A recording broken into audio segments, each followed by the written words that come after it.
Assalamualaikum warahmatullahi wabarakatuh. Alhamdulillahilladzi ja'ala ramadana shahra siyaman lil mu'minin. Allahumma shalli ala nabiyyina Muhammadin wa ala alihi wa ashabihi mujahidin at-tawwabin. Amma ba'd. Jamaah yang Ramadan yang dirahmati Allah. Alhamdulillah kembali kita menyelesaikan sholat sunat tarawih sebagaimana seperti malam-malam sebelumnya.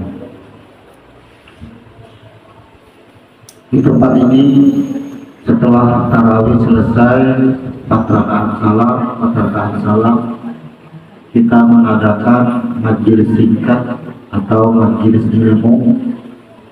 Maka dari beberapa pendapat yang beragam, banyaknya ulama sehingga memunculkan paham bahwa ada yang berpendapat untuk ba'da tarawih tidak pernah dilakukan Nabi.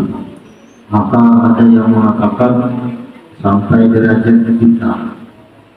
Inilah yang sangat disayangkan, paham-paham atau pendapat-pendapat para ulama yang berbeda pandangan, yang berbeda paham, mengatakan kultum atau majelis ilmu ini dikatakan dengan ba'da tarawih.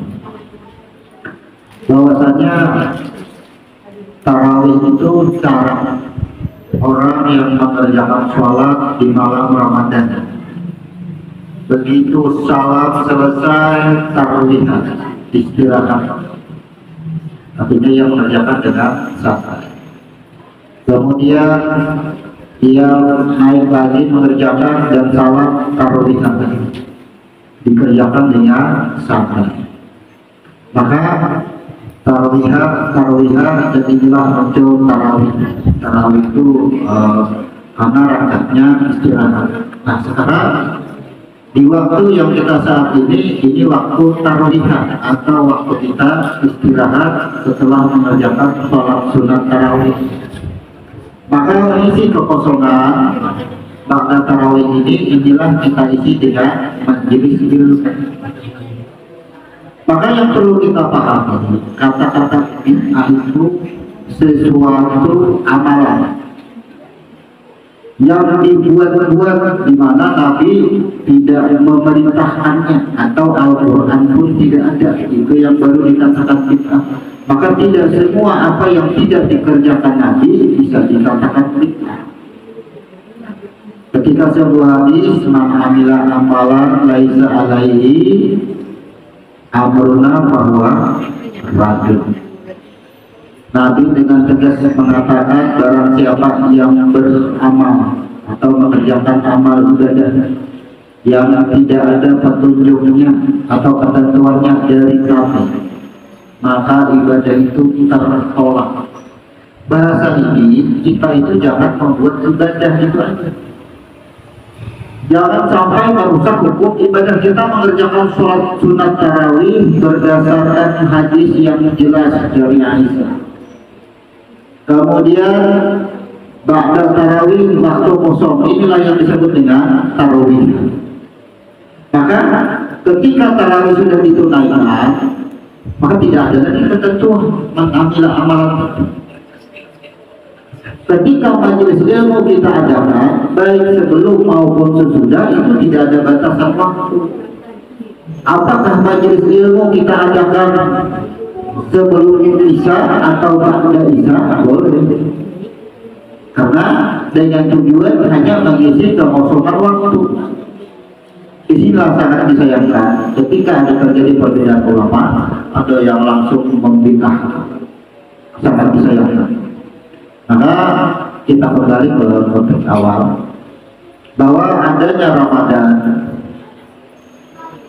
pada tahun ini dan tahun-tahun sebelumnya serta mungkin hingga yaumil kiamat sampai hari kiamat, setiap Ramadan pasti akan menemui malam ketentuan atau malam qadar.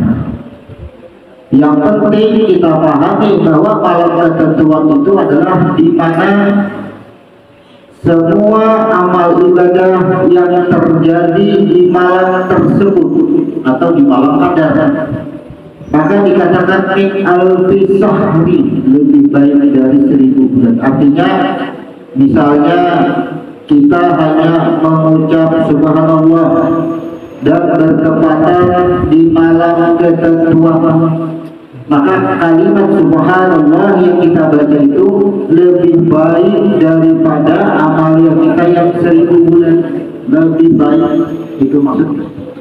Dan di malam-malam ketentuan itu apa yang ditentukan, yaitu takdir kita, ketentuan kita, ajal dan rezeki kita. Makanya kalau kita di malam 10 terakhir kita lepaskan ketika, maka tentunya kita tidak mendapatkan malam ketentuan. Ini ngarannya kita ini kada berubah. Yang dimaksudkan adalah kalau kita dari malam ini dan sebelumnya nasib kita di huruf A aja kada hendak naik, inilah penentuan kita. Jadi di malam ketentuan itu, karena ini tafsir daripada surah Al-Qadar, di dalam tafsir itu bahwasanya di malam 10 terakhir itu para malaikat dan Jibril turun ke bumi untuk menemui semua makhluk Muhammad, untuk memberikan sapaan salam keselamatan, kesejahteraan bagi semua umat. Maka orang yang tidak berada di malam itu, apa yang ia dapatkan inilah yang dinamakan kerugian. Sebelum kita menemui malam Lailatul Qadar atau malam 10 terakhir, maka kita banyak hal-hal yang kita persiapkan. Pertama, tradisi, kita berangkat ke suatu tradisi, bukan sesuatu yang kita ada-adakan. Seandainya kita memiliki kesalahan atau kehilangan, karena puasa adalah mengendalikan diri. Yang paling tersulit dihilangkan adalah rasa berbangga akan diri atau merasa bujur tarus hidup. Ini kali dihilangkan. Di dalam kitab tarikh sebuah kisah dikisahkan bahwa ada 2 orang yang sedang duduk di tepi laut, di pinggiran laut duduk. Lalu seorang yang alim, yang merasa alim tadi, melihat seorang pemabuk. Ia memandang kepada seorang pemabuk tadi dengan lidah yang kotor. Alangkah baiknya diriku, untung dia aku kadang ayat ini itu galian mabuk saja, minum saja galian, sampai dia ada mau. Akhirnya lidah inilah yang merasa dirinya lebih baik.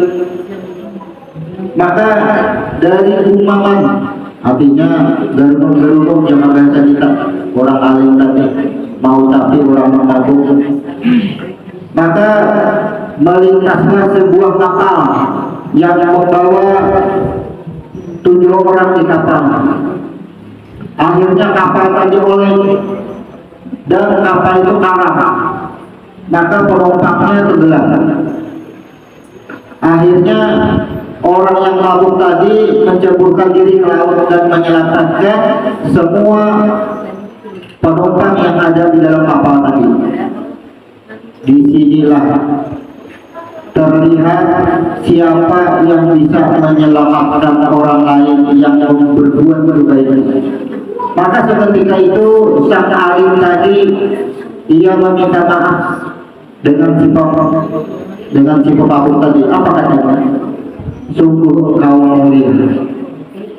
Artinya aku tadi berbangga diri, merasa diri baik. Ternyata engkau yang aku tuduh buruk, engkau bisa menyelamatkan, berbuat baik kepada orang lain. Maka bagaimana aku bisa menyelamatkan rasa banggaku atas diriku? Inilah yang sebutannya. Maka hilangkanlah, kendalikanlah hawa nafsu kita. Diri kita ini jangan selalu merasa benar sendiri. Jangan selalu berbangga akan amaliyah kita sendiri. Jangan selalu merasa suci dari orang lain. Ini yang harus kita hilangkan. Kemudian amunnya masih hidup kuitan, alhamdulillah.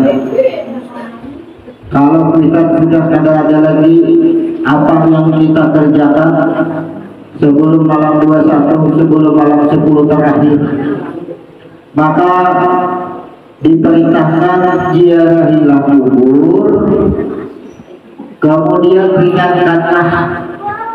ringankanlah walaupun hanya dengan meletakkan pelepah kurma.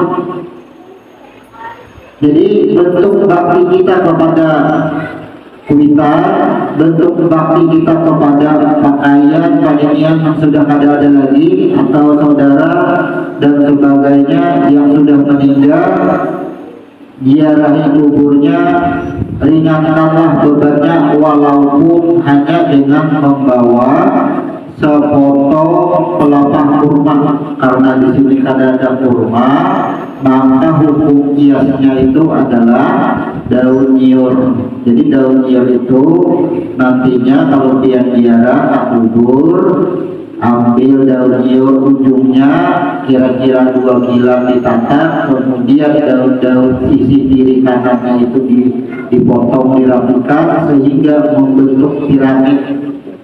Kemudian pelepahnya tadi dia balah. Nah, bawalah ke kubur, letakkanlah nangcuringnya yang nangcuringnya itu di bagian kepala, nang lebarnya itu di bagian kaki. Taruhkanlah kembali pelepah yang dibalah tadi. Maka selama daunnya tadi masih basah, daunnya artinya masih hijau, belum kering, maka selama itu pula diringankan beban arwah yang ada di dalam kubur, diringankan. Dari mana asalnya? Coba kita tengok lagi sejarah pelepah kurma. Bukankah pelepah kurma ini menjadi sejarah kasur bagi Nabi kita? Jadi Nabi itu uri di atas pelepah kurma, disusun, diulah kasur. Jadi ini diulah tilang. Makanya pelepah kurma itu dikisahkan pernah galau karena ada tinggalnya, artinya diabaikan, dicueki. Pernah, kalau Nabi paham, artinya daun pelepah kurma ini luar biasa sudah. Kalau analoginya tilang atau kasur dari pelepah kurma, jangkainya kalau ada pelepah kurma diulang, berarti berada di atas tanah, maka tanah di bawah itu adalah bebatu-batu sakit awal. Nah inilah, maka pelepah kurma tadi adalah meringankan beban atau yang disebut dengan siksa. Bawakan itu walaupun hanya dengan pelepah nyiur, bawakan. Kita menunggu kubur, berzikir di atas kubur kadang-kadang 24 jam, tapi tasbihnya daun pelepah kurma atau daun nyiur luar biasa. Selama belum kering, kayaknya tidaknya kering dan nikmat. Kemudian meletakkan batu kerikil, ya hadisnya lengkap. Jadi yang bagus di atas kuburan itu apa? Bilainya tak kubur, dia ukur tinggi kubur bila lebih pada sakilan pada ini paling tinggi sakilan kuburan itu yang terlalu tinggi. Jadi hanya dihamparkan batu kerikil di atasnya. Batu kerikil itu di dalam hadis karena halus, jangan mengganal-ganal. Kenapa? Boleh hanya ganal, cuma bedanya ganal pada banyak. Bilainya batu kerikil pasti banyak. Satu biji batu itu tasbih. Jadi dia berzikir terus batu itu di atas kuburan. Makanya bagus batu kerikil. Sejarahnya apalagi? Coba kita ingat lagi dalam kitab tarikh, dikisahkan bahwa Nabi itu semasa itu Kalau beliau itu nggak ada makan sehari 2 hari, diambil sidin batu, dibungkus batu pakai kain, dikatakan separuh. Kalau kada ada batu, paruh sidin kelihatan. Ujar orang wayah ini kalau orang mah itu akhirnya banyu panas dibuat ke dalam botol supaya paruh panasnya, supaya lambung nyaman sama. Kalau batu itu kan panas hawanya, dibungkus nabi, diadaplah di paruh, diikat. Para sahabat pernah bertanya, wahai Rasul, sakit apa engkau? Ujar Nabi, aku pada sakit. Tadi aku dengar ketika engkau rukuk, ketika engkau sujud berbunyi kelutuk-kelutuk, dikira tulang belulang sidin yang berbunyi, padahal batu yang ditaruh yang berbunyi. Nah inilah bahwasanya batu semasa Nabi hidup pun dianggap sidin itu menjadi pelindung daripada penyakit. Ini jahilnya penyakit. Sampai beliau meninggal pun beliau menyunahkannya ini, memerintahkan agar meletakkan batu kerikil di atas kubur. Nah inilah sebelum kita menghadapi malam 21, malam 10 terakhir, tunjukkanlah bakti kita kepada para almarhum almarhumah yang sudah meninggal. Kenapa? Karena para malaikat dan para roh hadir ke bumi. Nanti malam 21 10 malam nanti akan disaksikan. Cuma kita ada melihat untung aja Pak, baik ada melihat daripada melihat. Aku diperlihatkan bisa kuliah-kuliah kan namanya lagi kaget. Kayaknya timbul menangisnya aja. Untuk kita ada diperlihatkan, cuma Al-Quran yang memberitahukan, Allah yang memberitahukan.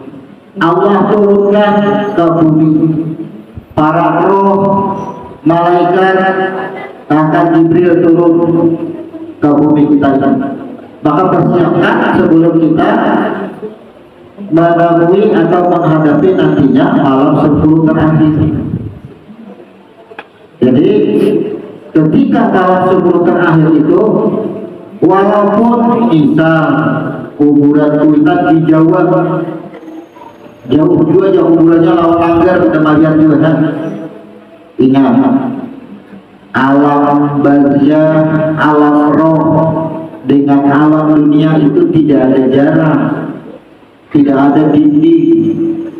Walaupun di mana di ujung dunia ini apa, bahwa alam roh itu lebih luas dari alam dunia, ia meliputi alam dunia kita ini. Jadi tidak ada jarak. Jangan mengukur jarak dimanapun kuburan, karena Al-Quran yang memberitahukan roh turun ke bumi. Ini akan disaksikan semua amal ibadah kita oleh para roh.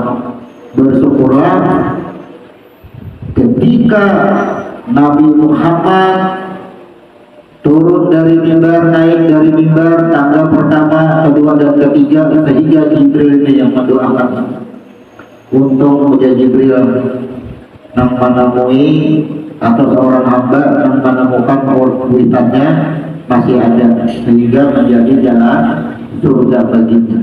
Awan sudah mati kayak begitu. Maka inilah tunjukkanlah rasa bakti kita, bahwasanya gembirakanlah, senangkanlah para roh yang sudah mendahului kita.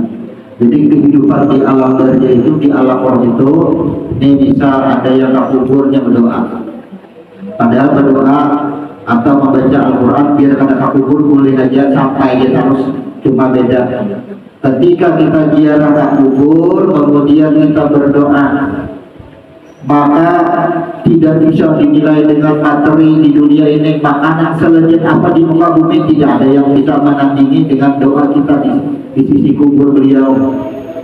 Ketika misal kita menziarahi kuitan kita nang diiga, pasti ada kuburannya juga. Itu di alam barzah itu ia melihat kuitan kita, untungnya lah kami dia belum dapat kiriman lagi. Anak-anak kami masih sibuk dengan usahanya, anak-anak kami masih sibuk dengan dunianya, sehingga ada sempat mendoakan kami.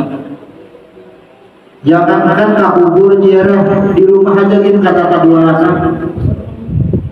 Maka kita perhatikan dulu, ketika kita beramal masih tak kalah dengan kita. Sebelum kita memasuki 10 akhir, sempurnakan dulu semua apa yang menjadi nakalan kita.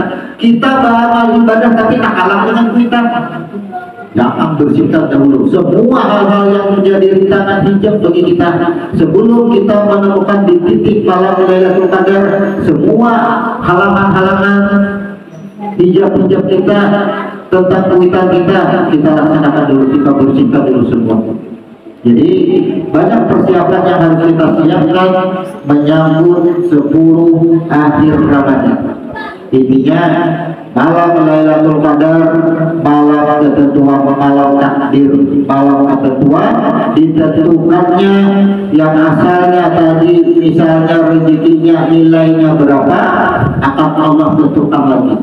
Tapi kita yang beribadah di malam tersebut. Makanya maka perhatikan cara itikafnya. Kalau itikafnya jam 12 turun atau jam 2 turun seketikanya, apakah itu disebut itikaf? Ya, bisa disebut itikaf. Tapi itikaf sesuai sunnah yang diajarkan tadi, masuknya mulai maghrib sampai terbit fajar. Jadi itikaf itu dari maghrib sudah berada di itikaf sampai terbit fajar, itu yang disyariatkan oleh Nabi.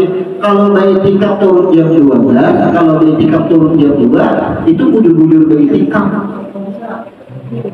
Dengan artian itikaf ilmiah. Maka itikaf yang mendapatkan min al-fisahid adalah itikaf yang sesuai yang disyariatkan oleh Nabi, yaitu memasuki tempat itikaf dari maghrib hingga terbit fajar. Jadi kita usahakan semaksimal mungkin untuk melaksanakan semua amalia di 10 terakhir ini dimaksimalkan. Sedangkan punya hadis sampai menyingkirkan lengan baju itu betapa tidak ingin melepaskan kesempatan malam-malam kemuliaan.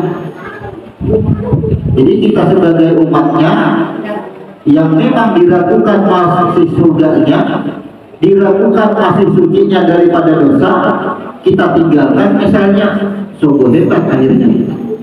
Jadi mari kita mengajak kepada seluruh umat, tentunya warga kita sendiri, agar menyambut 10 terakhir Ramadan kita giatkan amalia kita tentang berkaitan dengan orang tua, kemudian dengan harta.